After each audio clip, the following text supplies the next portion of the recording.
요시아의 아버지가 아몬이고 요시아의 할아버지가 므낫세입니다. 증조부가 히스기야고요. 히스기야 아버지가 아하스였는데 그 아하스가 매우 악한 왕임에도 불구하고 히스기야 같은 선한 임금이 아주 하나님 앞에서 정직하고 하나님을 잘 믿고 의지하였습니다. 그런데 히스기야가 죽고 나서 므낫세가 얼마나 악독한 짓을 했는지 이 여호와의 전 회방하는 건 물론이거니와 그 다음에 이스라엘 백성들을 죽이고 아주 악을 행했어요. 근데 특이하게 열왕기에는 그런 이야기가 없는데 이 므낫세가 그 일로 말미암아서 이 아수르 왕의 군대에 잡혀가지고 가가지고 거기서 환난을 당하니까 여호와께 기도했고 그 기도와 간구를 여호와께서 들어주셔서 므낫세가 다시 예루살렘으로 돌아오게 했다. 그래서 그가 그제서야 여호와께서 하나님이신 줄 알았더라. 그리고 여호와의 제단을 보수하고 좀 그렇게 했던 그 말년의 행적들이 조금 나옵니다. 그런데 그의 아들 아몬이 왕이 되었는데 또다시 악을 행하지요. 그래서 반역해서 아몬이 죽어요. 그리고 나서 이제 8살에 요시야가 왕이 되었는데 참 이 요시야가 이 상황을 보면 지금 그 여호와의 전을 수리하다가 율법책을 하나 발견하고 율법책을 갖다 줘요. 그런데 이 율법책을 요시야가 한 번도 본 일이 없다는 거예요. 그렇다고 하는 것은 그리고 이 제사장 hil기야도 이 발견한 율법책을 갖다 주었다고 하는 사실은 여호와의 전을 지키는 제사장들조차도 율법책이 매우 희귀하다. 이 사실은 그 전에 누군가 율법책을 태워 없앴다는 것을 의미하는 거예요. 예전에 중국에서 분서갱유라는 사건이 발생을 하죠. 학자들이 하도 책을 보고 쓴소리를 많이 하니까 임금이 책을 다 불질러 버렸어요. 이 나라에 있는 책들을. 여러분 그렇게 되면 문화적으로 굉장한 쇠퇴를 경험합니다. 지금이야 아무리 문서를 태운다고 해도 그리고 컴퓨터의 서버를 다 부순다고 해도 사람들이 가지고 있는 지식의 양, 그 다음에 책의 양, 가지고 있는 정보의 양이 나누어 가지고 있는 양이 너무 많기 때문에 그런 것들을 다 없앨 수 없지만 당시에는 책이라는 것이 매우 희귀하고 그 다음에 값도 많이 나가는 것이었죠. 사람들이 다 일일이 손으로 베껴서 이렇게 기록을 했어야 되니까 필사를 했어야 되기 때문에 매우 비쌌죠. 그것들을 다 태워서 없앴어요. 심지어 하나님의 말씀은 당시에 이제 아주 정결한 이 양피지를 매우 이렇게 잘 제작을 해가지고 그 위에다가 한자도 틀림이 없이 썼던 그러한 겁니다. 이 두루마리 하나 제작하는데 지금의 돈으로도 억대가 될 정도로 굉장히 비싼 그러한 거거든요. 그런데 그런 것들을 아마 왕들이 이 패역하게 여호와의 전에 문을 닫고 심지어 그 안에 있는 제단들을 다 깨부술 정도면 율법책은 놔뒀겠느냐는 거죠. 다 율법책도 빼앗아 가지고 다 불태워버려서 하나님의 말씀이 없는 그러한 세상 속에서 살고 있었다는 것이죠. 그런데 이 요시야가 거기 왕이 된 지 3절에 보니까 8년에 그럼 8살에 왕이 됐으니까 15살이나 16살쯤 되었을 거예요. 이때 하나님을 찾았다라고 하는 거죠. 하나님을 찾고 아마도 하나님을 찾았으니 만났을 것입니다. 하나님을 만났을 것이고 비록 그가 말씀이 없는 세상에 살았지만 그 전에부터 율법으로 전해 내려왔던 그리고 어머니들로부터 외웠던 그러한 모세오경의 이야기들이 전해져 내려왔을 거예요.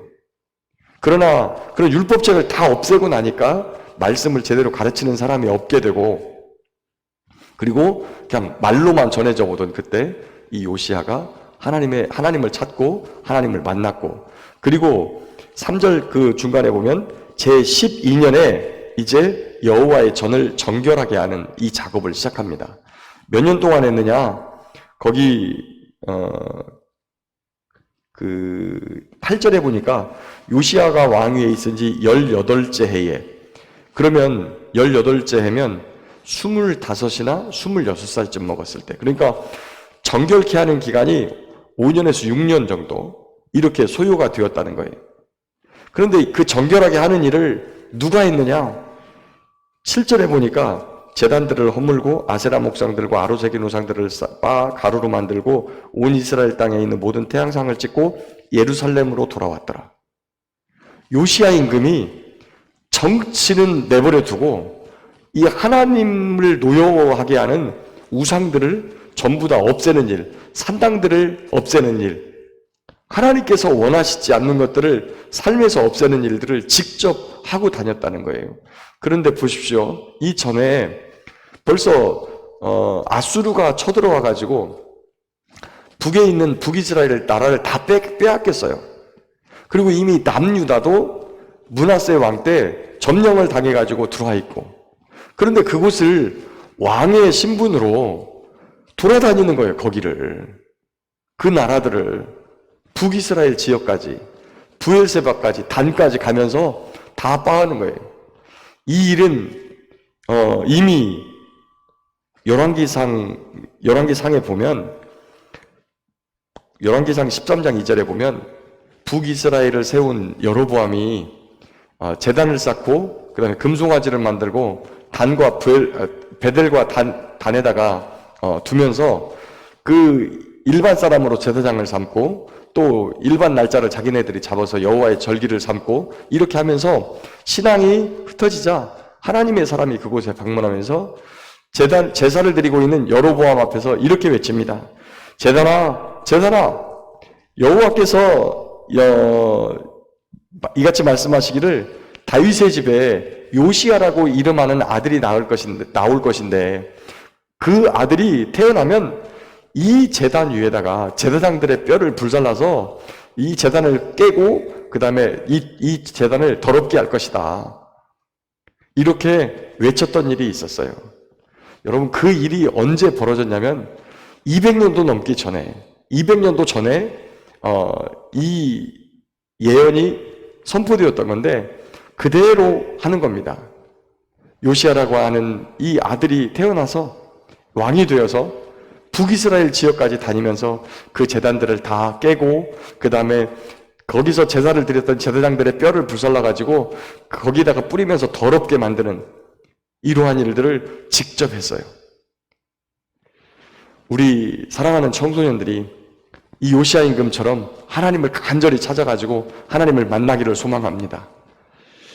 이 말씀이 홍수처럼 이 난무하는 이 시대에 오히려 정결하고 거룩하며 순수한 누룩을 섞지 않은 다른 사상과 그리고 이 세상의 것들을 섞지 않은 이 정결한 말씀을 찾기는 너무 어려워요. 이런 세대에 우리의 청소년들과 아이들이 하나님의 말씀을 듣고 그 말씀을 들을 때에 요시야가 했던 것처럼 내가 말씀을 보니까 우리가 진노받기에 합당하구나. 내가 말씀을 들으니 내가 이 땅에서 하나님의 진노받기에 충분하구나 라는 사실을 깨닫고 주님 앞에 엎드리면 오늘도 하나님께서 이 요시야에게 이렇게 말합니다.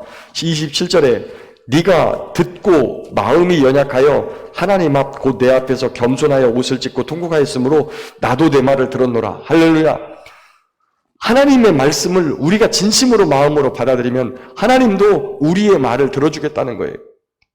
그래서 정말 하나님의 귀한 사람으로 그런 일꾼으로 이 땅에서 쓰임받고 우리 주님의 뜻을 이루어드리는 귀하고 복된 그러한 요시야와 같은 인물들이 되기를 간절히 바라고 소망합니다. 오늘도 저와 여러분 앞에 살아계신 하나님의 말씀이 있습니다.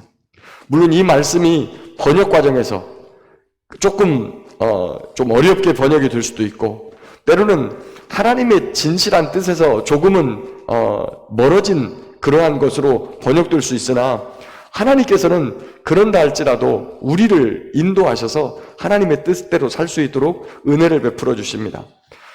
말씀이 하나님에게서 나온 것이기 때문에 우리가 전심으로 하나님을 찾기만 하면 이 말씀을 오해 없이, 곡해 없이 하나님의 뜻대로 받을 수 있을 거예요. 오늘도 그 말씀이 우리 앞에 있으니 그 말씀 앞에 겸손하여 요시야처럼 하나님 앞에 엎드리고 하나님의 뜻을 묻고 하나님의 은혜를 간구하는 그러한 복된 삶이 우리 가운데 이루어져서 네가 내 말을 들으니 나도 내 말을 듣겠다고 하는 하나님의 은혜의 선포가 우리의 삶에 나타나기를, 그리고 주님의 역사가 우리를 통하여 이 땅에 이루어지기를 예수님의 이름으로 간절히 축복합니다.